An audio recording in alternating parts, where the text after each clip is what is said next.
Today, I'll be looking back on one of my favorite childhood book series to see if it stands the test of time. Are the original 5 books as good as I remember? Do the new books match up to the same quality, or should they be even better and more mature than the originals due to the characters and the audience growing up?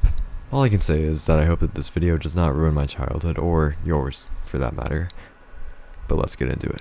Now, I don't mean to, as they say, flex, but I do have the 5 original books here with their 5 original covers, nearly a perfect collection that I've read nearly 5 times all the way through. So I do think I have the right to speak on this very important topic. This one is the only one. It's hardcover, so I took the jacket off as a child. The question at hand is, were these actually good? And the answer is yes. Obviously, they were incredible. I ate that up along with like millions of other people. I was 11, loved those books. Rick hit the nail on the head. But notice how I said they were incredible. Look, I'm old now, and despite the efforts of Instagram Reels, my attention span has expanded exponentially. And now these books feel like, whoa! Like writing the Grey Sisters Taxi. So for adults, these aren't really the literary masterpieces that they once were, but for kids, and especially kids with ADHD, this is as good as literature gets. As a kid, I genuinely thought that these were comparable to Harry Potter in their complexity. But while Harry Potter gets to 800-page murder, heavy gloom and politics books, all 5 of these puppies run under 400 pages, and even the heaviest scenes have at least a couple jokes in them. But as we'll talk about later, these books had heavy scenes. And the new ones, despite being about a more mature Percy and friends, don't. So they're quick, and they're light, and they're easy, but the best thing about them is how well they encourage creativity. There's not much in the way of description or imagery, and I think that is very purposeful. One, because the audience is probably not interested in that at all, but the other way is that everyone sees the camp differently, everyone sees the characters differently. That's why this worked so well as a book series. It was so easy to imagine the world exactly how you wanted to and to put yourself into it, and I for one did that heavily. The entire 5th grade class of my elementary school had a godly parent assigned. I was the son of Apollo, which just makes sense. We had kids of Athena, Hades, Poseidon, of course, and we'd be like, there's an Ampusa in the gym, and then we'd all slash around our imaginary swords and probably freak out those poor teachers who didn't have such magical literature growing up. So it's weird. The books did their job perfectly well, but the idea is what's strong about them and not necessarily the writing. So what happens when neither is good?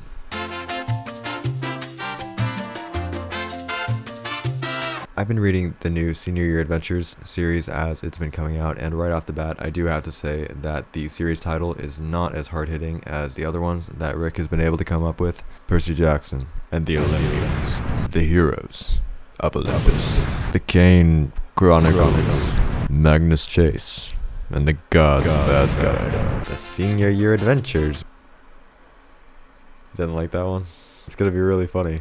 You're judging, and I told you not to judge. Even I had Senior Year Adventures. It's not a cool thing to name your series about gods and monsters. I digress. The most recent book here, Wrath of the Triple Goddess, like the original series, is fun and lighthearted, but it does lack stakes, which is something that I've been noticing in pretty much all of the new books that have been coming out. Even if there are stakes, it seems like nobody really cares about them. So in this book, they're pet sitting for the famously temperamental goddess of magic Hecate, and when things go wrong, they're constantly talking about Hecate's gonna kill us this way, Hecate's gonna kill us that way, but nobody's really worried about it. And honestly, they shouldn't be. We all know they're gonna be fine. This series takes place before the trials of Apollo, so literally nothing of consequence can happen in this time period. The book was unfortunately doomed to be irrelevant. That being said, I did enjoy my reading experience. It's just the writing is always so smooth and fast and easy and entertaining, and there are some really funny jokes sprinkled in there among all the unfortunate references to modern slang. You'll have comedy gold like, we've all got our fatal flaws, right?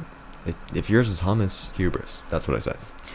I am fine with it. Among the ranks of phrases like enter the chat and hot minute occurring within the same page of each other. Maybe internet language just wasn't as abrasive back in the early 2000s. I mean, the internet certainly didn't look anything like it looks today, but seeing it in an actual physical book always takes me aback. When Annabeth enters the chat.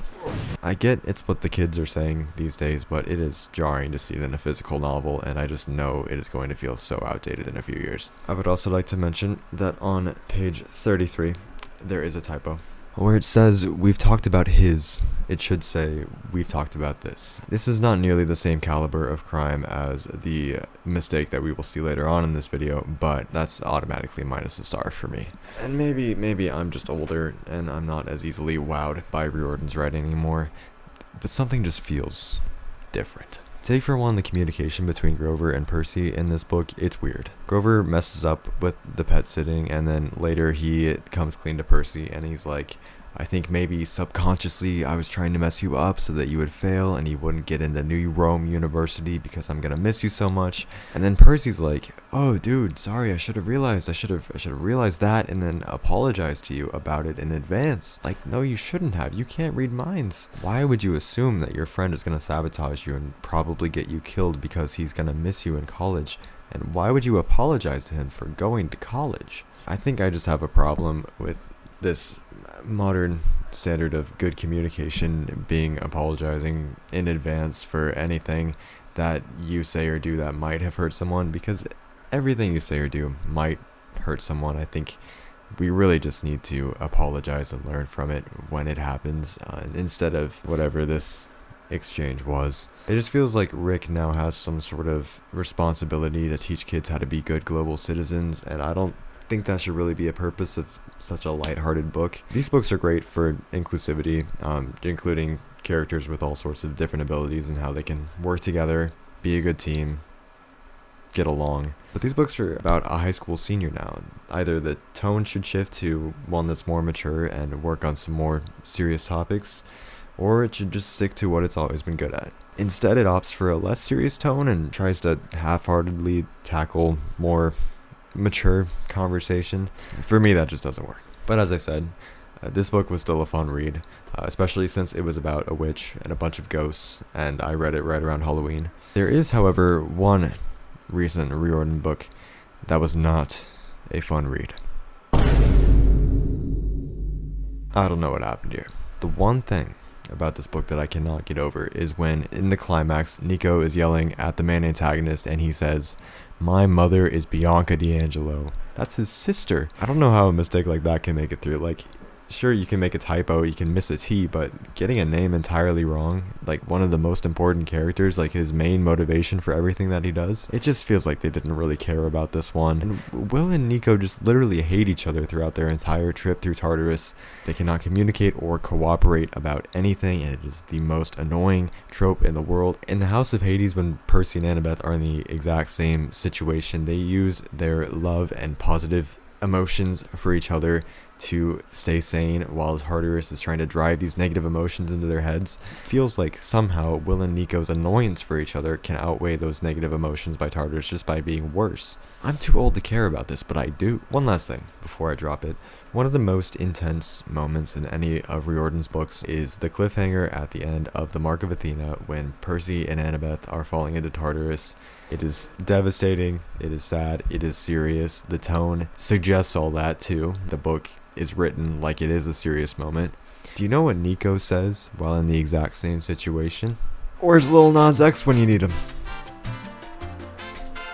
Where is he? Not only is that terribly out of place, but it goes against Nico's character entirely. He is not the jokester that Percy is. His whole thing is that he is grumpy and dark and serious, and he's the one that's ruining this serious moment. Like, it's just... To be fair, this book was co-written with someone else, and part of me fears that that someone else might not have actually read a single Percy Jackson book before sitting down to write this book. Sorry to get so negative there. I don't mean to be a hater on the internet. I just really love those original books, and it feels like their contemporary continuation is not doing them the justice that they deserve. So to answer my first question, yes, the Percy Jackson books were actually good. They were creative, they were unique, they inspired so much creativity and inclusivity in kids, and that's what we need kids books to be. And if you want to read the new ones, go ahead. They're fun, they're lighthearted, they're easy, comfortable, familiar. anything you could ask for from a sequel, but do not expect the same magic that there once was, especially if you're old and crumbling like me. But sequels are often unoriginal and lackluster, so if you want to see a review of a book that is very, very standalone, you can watch this video where I review The Secret History, and it teaches me how to be a terrible person. I rated it higher than The Sun and the Star, at least. Thanks for watching. Subscribe and like and all the good things. Bye.